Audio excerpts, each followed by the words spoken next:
O som da água, aquele barulho seco de algo pesado afundando no lago da Fazenda Esperança. Sabe aquele silêncio que precede o desespero? Foi exatamente assim. Um segundo o pequeno Horácio estava ali, na beira, brincando com um barquinho de madeira. E no outro, nada. Só as bolhas subindo. E assim a Clara? Ah, ela estava por perto, mas estava distraída com o próprio reflexo ou com algum capricho daquela vida de luxo. Quando ela percebeu, o grito nem saiu. Ficou entalado. Mas a Joana não pensou. Ela não era de pensar quando o assunto era proteger uma vida. Ela mergulhou. O som da água batendo, o esforço, o fôlego que parece que vai acabar naquelas águas escuras e paradas. E, de repente, ela emerge, ofegante, trazendo o herdeiro da fazenda nos braços, o pequeno Horácio, tossindo, mas vivo. Agora, para e pensa comigo. O que você esperaria depois de um ato desses? Um muito obrigado? A alforria? Um abraço de gratidão? Pois é, mas o que a Joana recebeu foi o som metálico e frio do ferro. O barulho seco das algemas fechando nos pulsos dela, ali mesmo, na beira do lago, com a roupa ainda encharcada. Você consegue imaginar o peso desse segredo? Por que salvar um bebê levaria uma mulher direto para o castigo? É que assim a Clara viu algo. No meio do desespero, quando a Joana secava o menino, ela viu um olhar, um toque. E o medo, o medo daquela mulher branca era maior que qualquer gratidão. O bebê não era quem todo mundo pensava. E a Joana? Ela tinha acabado de descobrir, pelo toque da pele, a maior mentira daquelas terras. Prepare seu coração, de verdade. Essa é a história de Joana, a salvadora silenciada, e do filho que lhe foi roubado pela ambição de quem tinha tudo, mas não tinha alma. Seja muito bem-vindo ao canal Além da Escravidão. Eu sou Bruno Henrique. Hoje eu vou te contar uma história sobre nosso povo e nosso passado. Fica comigo até o fim. Mas antes de continuarmos, se inscreva no canal, deixe seu like e me diga, nos comentários, de onde está falando. Eu adoro saber onde cada um de vocês vive. Prepare-se, porque a emoção começa agora. A Fazenda Esperança. O nome chega a ser uma ironia cruel, não acha? Um lugar que deveria ser de vida, mas era um labirinto de mentiras. A casa grande era imponente, toda pintada de branco, com aquelas colunas que pareciam segurar o céu. Mas por dentro? Por dentro o ar era pesado, cheirando a mofo moral e segredos guardados a 7 chaves. O dono de tudo era o Coronel Sebastião, um homem que, bem, ele era a lei ali. Vaidoso, autoritário, mas com uma ferida aberta no orgulho. Ele precisava de um herdeiro, um sucessor para o império de café que ele construiu no sangue e no suor alheio. Um homem que não aceitava falhas, entende? E tinha assim a Clara, uma mulher que parecia feita de porcelana, sabe? Bonita, elegante, sempre com vestidos caros, mas com um coração que, olha, eu diria que era mais frio que o sereno da madrugada. Ela vivia sob uma pressão insuportável. Se ela não desse um filho homem ao coronel, ela perdia o status, perdia o poder. Talvez perdesse até a própria segurança. E foi nesse desespero que o plano nasceu. Um plano sujo, arquitetado nas sombras, com a ajuda daquela parteira, a Zulmira, que por uns trocados era capaz de vender a própria sombra. No meio desse ninho de cobras vivia a Joana. Ela era a ama de leite, a mulher da cozinha, aquela que passava despercebida como se fosse parte da mobília. Mas a Joana, ela tinha um dom. Ela enxergava o que ninguém queria mostrar. Ela era discreta, falava pouco, mas guardava tudo aqui, na memória. No pescoço, ela carregava um escapulário de madeira bem simples, entalhado à mão. Era o par de um outro, um igualzinho, que ela tinha amarrado no tornozelo do seu próprio filho. O filho que disseram que nasceu morto 5 anos atrás. Pois é, disseram para ela que o menino não resistiu. Ela nunca viu o corpo, nunca sentiu o cheiro da despedida. Só sentiu o vazio, aquela dor que fica ali, sabe? Cutucando a alma todo santo dia, como uma ferida que não fecha porque não tem motivo para fechar. Ela via assim a Clara desfilando com o pequeno Horácio, o milagre da família, o herdeiro forte e saudável. E toda vez que a Joana chegava perto do menino, ela sentia um arrepio, uma conexão que a razão não explicava, mas o sangue. Ah, o sangue não mente, ele grita por dentro. A rotina na fazenda era aquela paz fingida, aquela calmaria que precede a tempestade. O sol nascia. O café era servido em bandejas de prata. O coronel olhava para o menino com um orgulho que chegava a dar nojo. Mas a Joana sentia que algo estava errado. Ela via o jeito que a parteira Zulmira desviava o olhar quando passava por ela.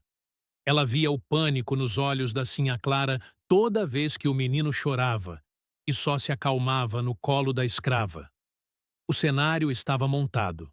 De um lado, o poder, a mentira e a arrogância de quem achava que podia comprar até o destino.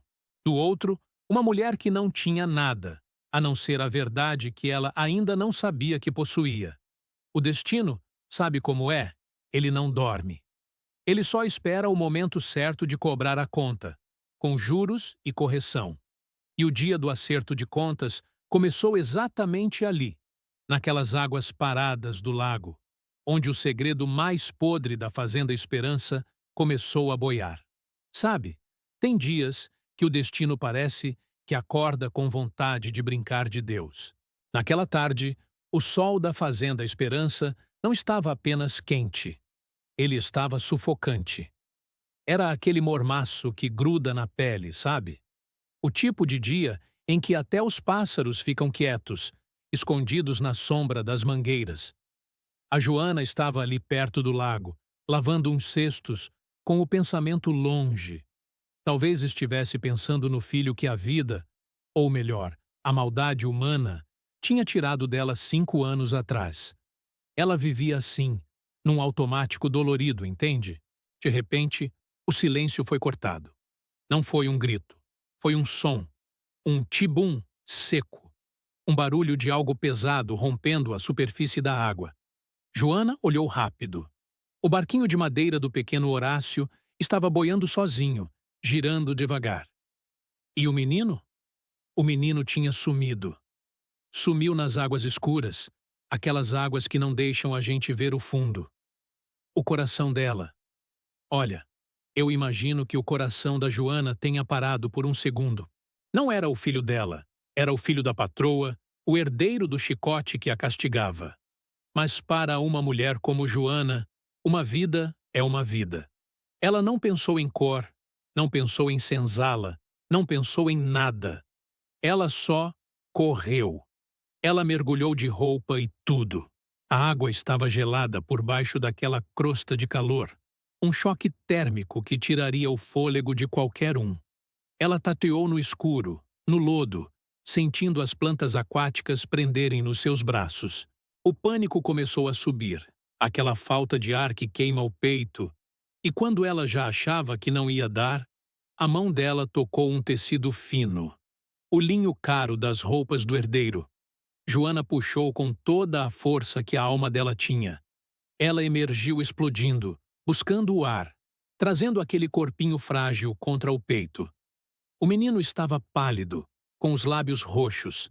Ela o deitou na grama, ali na margem, e começou a pressionar o peitinho dele, desesperada. Acorda, menino. Acorda, pelo amor de Deus. Ela devia estar rezando por dentro. E aí, o milagre. Horácio tossiu. Expulsou a água barrenta e soltou um choro fraquinho. Mas era o som mais lindo que Joana já tinha ouvido. Ela suspirou, aliviada. Começou a secar o rosto dele com a própria saia, tentando aquecer aquele corpinho que tremia de frio e susto. Mas foi exatamente nesse momento que o mundo da Joana girou. Sabe quando a ficha cai e o chão parece que some? Para acalmar o menino, ela começou a desabotoar a camisa molhada dele. E quando a pele do pequeno Horácio ficou exposta ao sol, Joana parou. A mão dela, que era firme para o trabalho pesado, começou a tremer. Ali, na virilha do menino, bem escondidinha, tinha uma marca. Uma mancha sutil, num formato que Joana conhecia melhor que a própria palma da mão. Era a marca da linhagem dela. Uma característica rara que passava de mãe para filho na família dela há gerações. Ela sentiu um calafrio que não era da água fria. Ela olhou para o rosto do menino. Os olhos, o formato do nariz. Como ela não tinha visto antes. O amor que ela sentia por aquela criança, aquela conexão que ela achava que era só coisa de ama, era algo muito mais profundo. Aquele menino, o herdeiro da Fazenda Esperança, era o filho dela. O filho que a Zulmira, a parteira, disse que tinha nascido morto. Você consegue imaginar o turbilhão? A alegria de descobrir que seu filho está vivo misturada com o horror de perceber que ele foi roubado e criado pelos seus carrascos? Joana estava ali, em choque, com o menino nos braços, quando ouviu os passos rápidos. Era a Sinhá Clara. Ela vinha correndo, com o vestido arrastando na lama, o rosto transfigurado de medo. Mas não era medo pelo filho, era medo do segredo. Quando a Sinhá chegou perto e viu a cena, Joana com o menino no colo, a camisa dele aberta e aquele olhar de revelação no rosto da escrava, o tempo parou. A Sinhá Clara não perguntou se o menino estava bem. Ela não agradeceu. Ela viu o olhar da Joana. Aquele olhar de mãe que acaba de reconhecer a própria cria. E o pânico tomou conta daquela mulher branca. Ela percebeu que a Joana tinha visto a marca. Ela percebeu que a mentira de 5 anos estava por um fio. "Larga ele!" A Sinhá gritou, a voz saindo aguda, quase um guincho. "O que você fez com o meu filho, sua infeliz?" Joana tentou falar. A voz não saía. "Sinhá, o menino, ele caiu. Eu salvei. Você tentou matar o meu herdeiro." A Sinhá Clara rugiu, e ali Joana entendeu tudo. A melhor defesa da vilã era o ataque. A Sinhá precisava silenciar a Joana antes que ela desse um pio sobre aquela marca, sobre aquela semelhança. Nesse momento, eu te pergunto, você já sentiu aquela revolta subindo pelo peito quando vê uma injustiça tão grande que parece que o ar falta? Se você está sentindo isso agora, clica no gostei. É o mínimo que a gente pode fazer pela memória de tantas Joanas que foram silenciadas pela história. O coronel Sebastião chegou logo atrás, com os capangas. Ele viu a esposa gritando, viu a escrava molhada e o filho tremendo. Assim a Clara, mestre na manipulação, se jogou nos braços do marido. Ela tentou afogar o Horácio Sebastião? Eu vi. Eu vi ela segurando ele debaixo d'água. Ela é uma bruxa, uma assassina. O coronel não quis ouvir explicações. Ele não olhou nos olhos da Joana para ver a verdade. Ele só viu a ameaça ao seu legado. Ele deu um sinal com a cabeça. O som. Ah, esse som é o que mais dói. O barulho do metal batendo um no outro. As algemas de ferro pesado foram fechadas nos pulsos da Joana. Ela, que tinha acabado de tirar uma vida da morte, estava sendo tratada como o pior dos monstros. "Para a senzala de castigo", ordenou o coronel. "E amanhã, o tronco vai ensinar essa daí a não tocar no que é meu." Joana foi arrastada, os pés deixando um rastro na terra úmida. Ela não gritou. Ela não chorou. Ela só mantinha os olhos fixos no pequeno Horácio, que era levado embora pela mulher que o roubou. O segredo estava ali, pulsando entre elas. A Joana tinha uma escolha: se calar para sobreviver ou lutar para recuperar o que era seu por direito divino. O medo dela, o pavor de ser morta antes de falar a verdade, era algo que, mas por dentro, uma chama tinha se acendido. Ela não era mais apenas uma escrava. Ela era uma mãe que sabia que seu filho estava vivo. E uma mãe leoa, meu amigo, não se prende com correntes de ferro. O segredo agora tinha um dono. E a Joana ia fazer a Fazenda Esperança tremer com a força dessa verdade. O escuro daquela cela improvisada no porão da fazenda não era apenas a ausência de luz.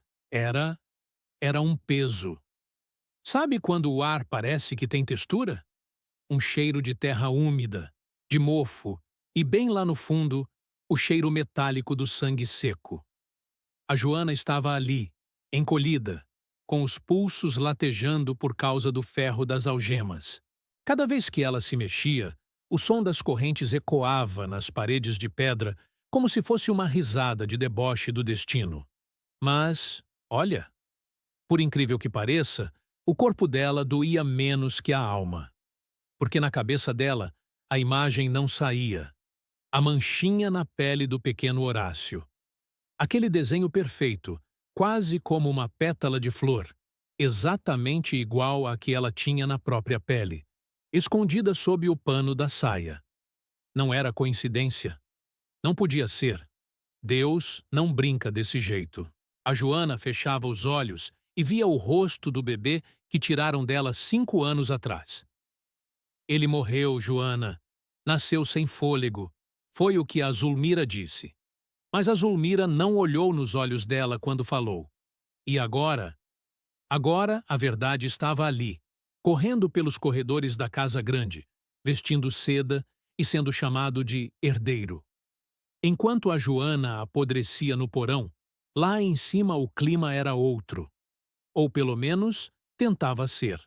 A Fazenda Esperança estava em polvorosa. Assim, a Clara tinha decidido que o aniversário de 5 anos do Horácio seria a maior festa que aquela região já tinha visto. Ela queria barulho, queria luxo, queria que os lustres de cristal brilhassem tanto que ninguém conseguisse enxergar as sombras nos cantos da sala. Era uma fuga, entende? Uma tentativa desesperada de abafar o grito da própria consciência com música de violino e risadas falsas. Mas a Sinhá não estava em paz. Não, longe disso. Ela passava pelos espelhos e não se reconhecia. A beleza dela estava ficando murcha. O medo faz isso com as pessoas. Ele corrói de dentro para fora. Ela sabia que a Joana sabia. E aquele olhar da escrava na beira do lago, aquele olhar de reconhecimento maternal, era como uma sentença de morte pairando sobre a cabeça da Clara. Ela tentava se convencer de que a Joana era apenas uma peça estragada que precisava ser descartada. Mas o coração, se é que ela ainda tinha um, batia descompassado toda vez que ouvia o nome da ama. Você consegue sentir a revolta da Joana? Imagina o que é ser presa por salvar a vida do próprio filho que você nem sabia que estava vivo. Se você acha que a Joana merece justiça e quer ver o tombo dessa Sinhá, escreve justiça aqui nos comentários. A gente precisa dar voz a quem foi silenciado. A tensão na fazenda foi crescendo conforme os dias passavam. O coronel Sebastião, aquele homem de gelo, parecia ignorar tudo. Ele andava pela propriedade com o chicote na mão, vistoriando as plantações. Mas havia algo de diferente no jeito que ele olhava para o pequeno Horácio. Era um olhar de posse, mas sem carinho. Como se o menino fosse apenas um troféu de ouro que ele precisava proteger para não parecer um perdedor diante da sociedade. Dizem as más línguas, e na senzala as línguas voam, que o coronel sabia de mais coisas do que deixava transparecer. Que talvez a esterilidade dele fosse o segredo que ele mais temia que vazasse. E foi no meio dessa preparação toda que aconteceu o quase. Um momento que fez o coração de quem estava assistindo de longe parar. A parteira Zulmira, que andava doente, com uma tosse que parecia arrancar os pulmões, resolveu visitar a fazenda. Ela estava com o peso do mundo nas costas. O remorso é um bicho que rói devagar, sabe? Ela pediu para ver a Joana. Mentiu para os capangas, disse que ia fazer uma benzedura para a escrava não morrer e estragar a mercadoria do coronel. Lá embaixo, no escuro, as duas se encararam. A Zulmira, trêmula, segurando uma lamparina que fazia as sombras dançarem nas paredes. A Joana, com os olhos brilhando como brasas no meio do carvão. Você mentiu para mim, Zulmira. A voz da Joana saiu rouca, mas firme. Aquele menino é o meu sangue. A Zulmira começou a tremer tanto que o óleo da lamparina quase entornou. Cala a boca, Joana! Se o coronel ouve isso, a gente não chega no amanhecer. Eu vi a marca. Eu senti o cheiro dele. É o meu filho. Nesse exato momento, o som de botas pesadas desceu a escada. Era o feitor. Ele desconfiou da demora. A Zulmira escondeu um papel. Um bilhete que ela tinha escrito em segredo, dentro da trouxa de trapos da Joana, e saiu às pressas, fingindo que estava rezando um terço, por um triz. Por 1 milímetro de segundo, o segredo não foi enterrado ali mesmo, com o sangue das duas. O que você faria no lugar da Joana? Ficaria calada, aceitando as correntes para tentar sobreviver um dia de cada vez? Ou arriscaria o próprio pescoço para gritar para o mundo que aquele herdeiro é seu? É um dilema que, olha, dói só de pensar.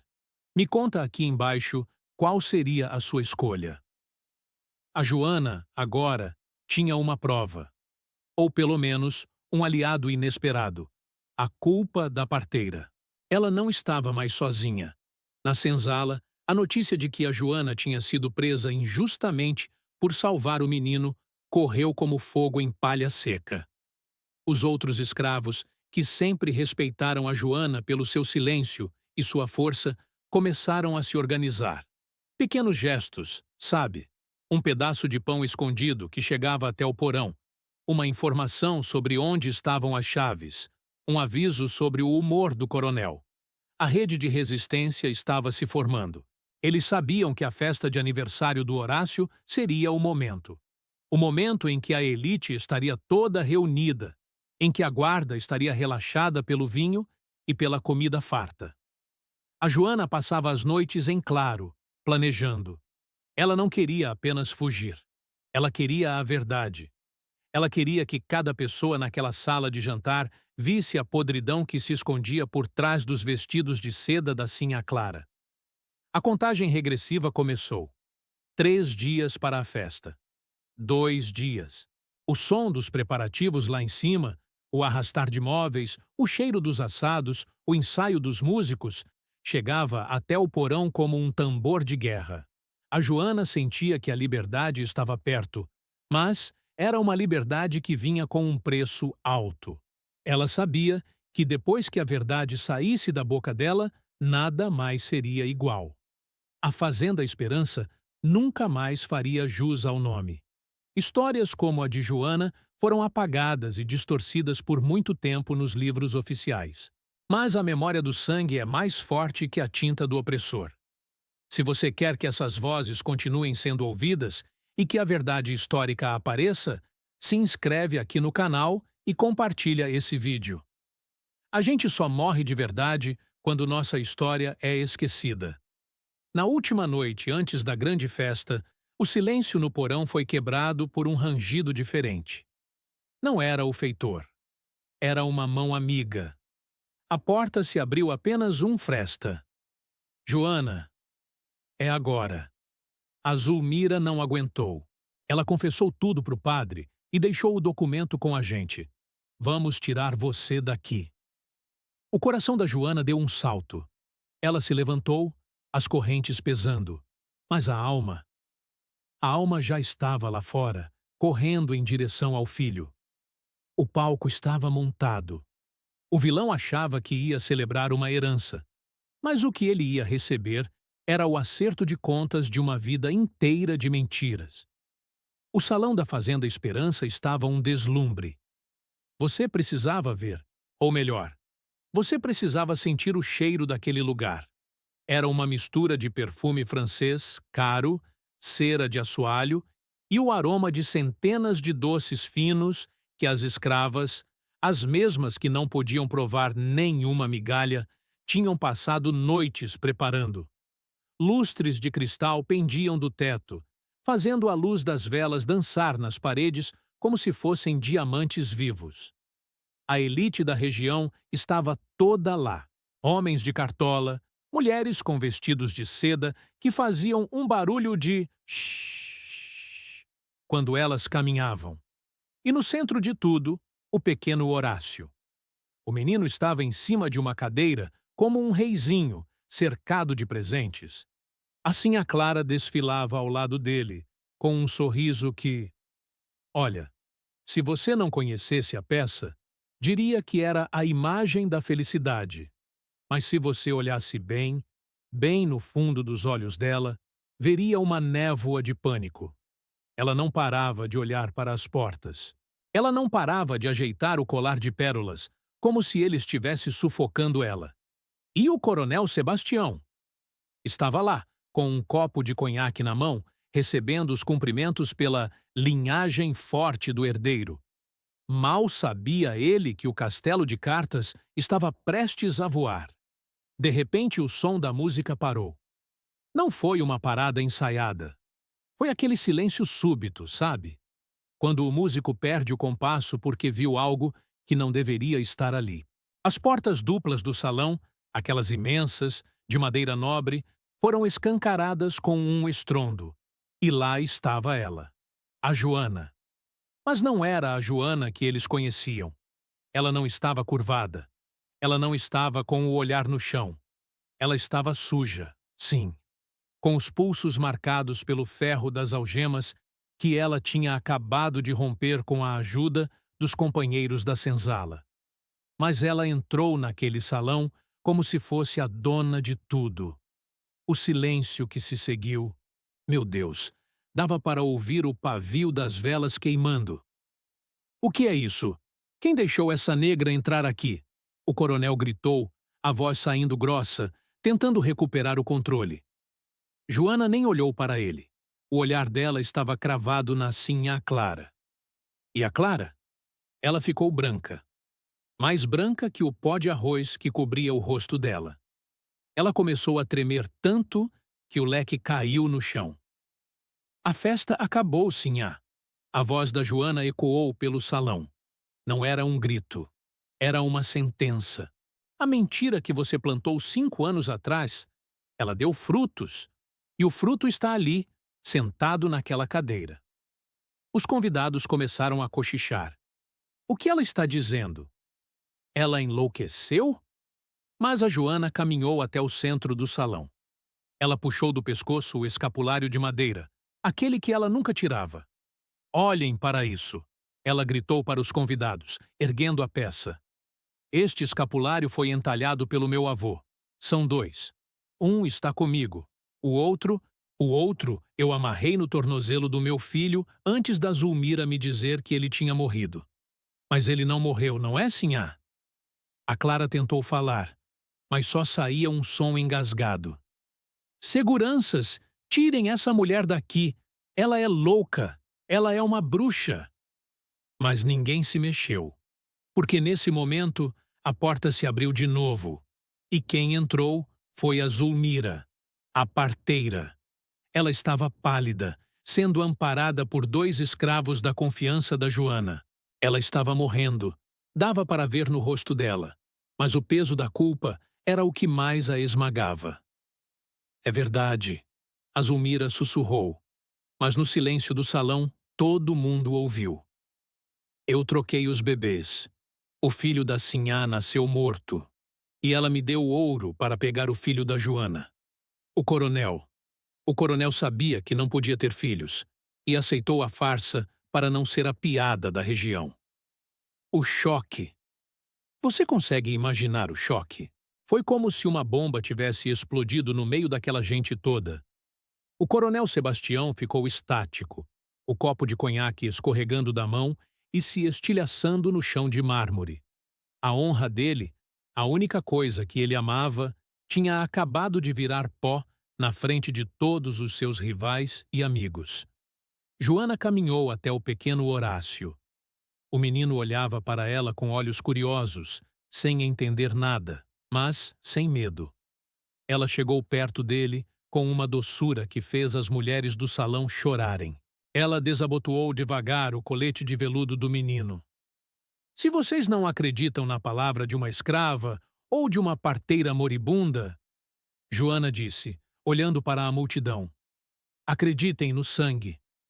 Ela virou o menino de lado e puxou levemente a barra da bermuda fina.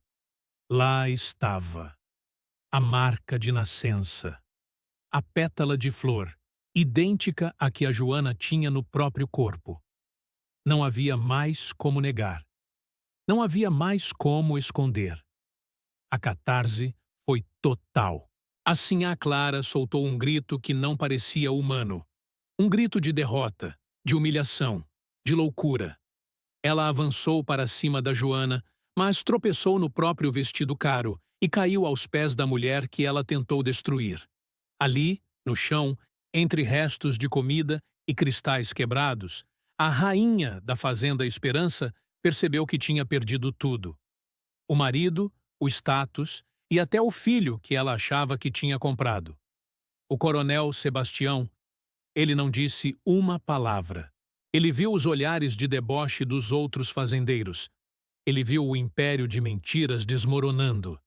Ele saiu do salão caminhando como um morto-vivo, deixando para trás a festa que deveria ser sua glória e acabou sendo seu funeral social.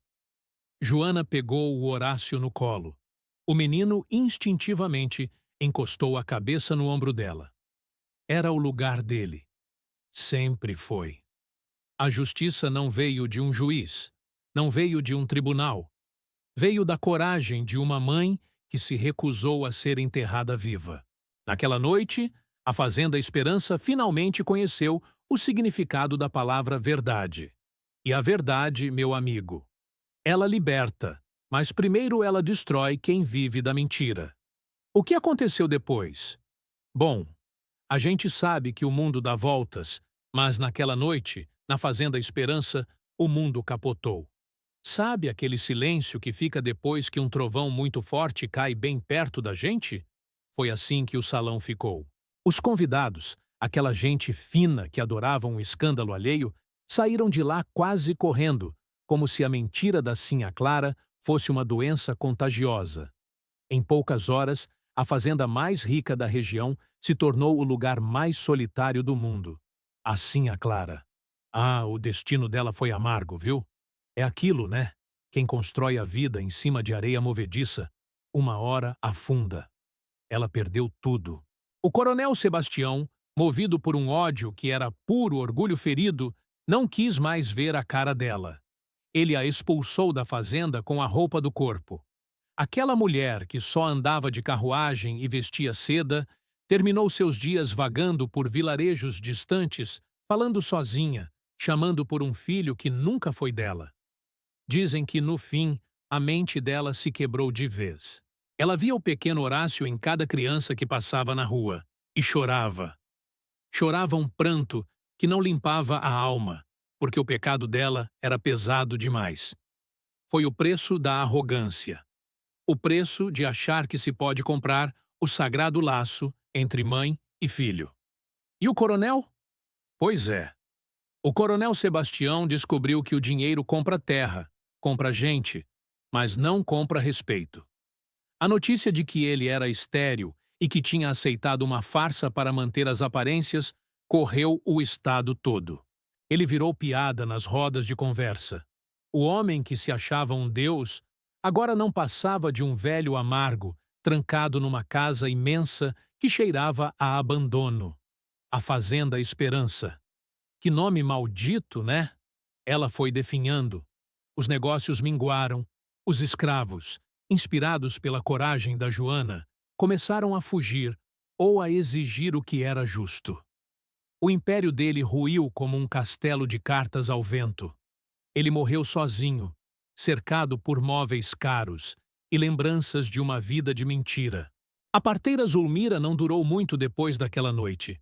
O peso da confissão foi o último suspiro dela, mas dizem que ela morreu com um semblante mais leve. Pelo menos uma vez na vida, ela escolheu a verdade em vez do ouro. Agora, a Joana, a nossa Joana. Você consegue imaginar o primeiro abraço dela no Horácio, sabendo que agora ele era dela de verdade? Não foi fácil. Claro que não. O menino estava confuso. O mundo dele tinha virado do avesso. Mas o amor de mãe... esse amor é uma força da natureza. É como a água que fura a pedra. Joana conseguiu sua liberdade, e a do filho. Ela não ficou naquelas terras manchadas de dor. Ela partiu. Foi construir uma vida nova, longe das sombras da fazenda Esperança. Ela criou o Horácio com a dignidade que lhe foi roubada. O menino cresceu sabendo da sua história, sabendo que a mulher que o salvou do lago era a mesma que o trouxe ao mundo. Ele não herdou as terras do coronel, mas herdou algo muito mais valioso: a coragem e a ancestralidade de uma mulher que dobrou o destino no braço. Joana se tornou uma lenda, uma história contada ao pé do fogo, para que nenhuma mãe se esqueça da sua força e nenhum opressor se sinta seguro na sua mentira. Sabe, eu fico pensando aqui. A gente olha para o passado e acha que essas coisas ficaram lá atrás. Mas a injustiça e a mentira ainda tentam calar muita gente boa por aí. A história da Joana é um lembrete de que a verdade pode demorar, pode ser acorrentada, pode ser jogada no porão mais escuro, mas ela sempre, sempre encontra um jeito de vir à tona. A marca na pele do Horácio era pequena, mas foi o suficiente para derrubar um império de maldade. Se essa história de coragem e redenção tocou o seu coração, se você sentiu a dor e a vitória da Joana como se fosse sua, deixa seu like aqui. É um gesto pequeno, mas ajuda a manter viva a memória de quem lutou tanto para ser ouvido. E se você conhece alguém que precisa de uma dose de esperança e justiça, compartilha esse vídeo. Vamos fazer a voz da Joana ecoar ainda mais longe. A lição que fica é clara. O destino pode até ser cruel por um tempo, mas a justiça divina não dorme. Ela espera o momento certo da colheita. E para quem planta mentira e dor, a colheita é sempre algemas e solidão. Mas para quem planta amor e verdade, como a Joana, a colheita é a liberdade. Se você ainda não é inscrito, se junta à nossa família de contadores de histórias. Aqui, a gente não deixa o passado morrer e nem a verdade ser esquecida. Eu sou o Bruno Henrique e foi uma honra contar essa história para você hoje. Fiquem com Deus e lembrem-se, nunca subestimem a força de uma mãe que sabe a verdade. O som da água, aquele barulho seco de algo pesado afundando no lago da Fazenda Esperança. Sabe aquele silêncio que precede o desespero? Foi exatamente assim. Um segundo o pequeno Horácio estava ali, na beira, brincando com um barquinho de madeira. E no outro, nada. Só as bolhas subindo. E assim a Clara? Ela estava por perto, mas estava distraída com o próprio reflexo ou com algum capricho daquela vida de luxo. Quando ela percebeu, o grito nem saiu. Ficou entalado. Mas a Joana não pensou. Ela não era de pensar quando o assunto era proteger uma vida. Ela mergulhou. O som da água batendo, o esforço, o fôlego que parece que vai acabar naquelas águas escuras e paradas. E, de repente, ela emerge, ofegante, trazendo o herdeiro da fazenda nos braços, o pequeno Horácio, tossindo, mas vivo. Agora, para e pensa comigo. O que você esperaria depois de um ato desses? Um muito obrigado? A alforria? Um abraço de gratidão? Pois é, mas o que a Joana recebeu foi o som metálico e frio do ferro. O barulho seco das algemas fechando nos pulsos dela, ali mesmo, na beira do lago, com a roupa ainda encharcada. Você consegue imaginar o peso desse segredo? Por que salvar um bebê levaria uma mulher direto para o castigo? É que assim a Clara viu algo. No meio do desespero, quando a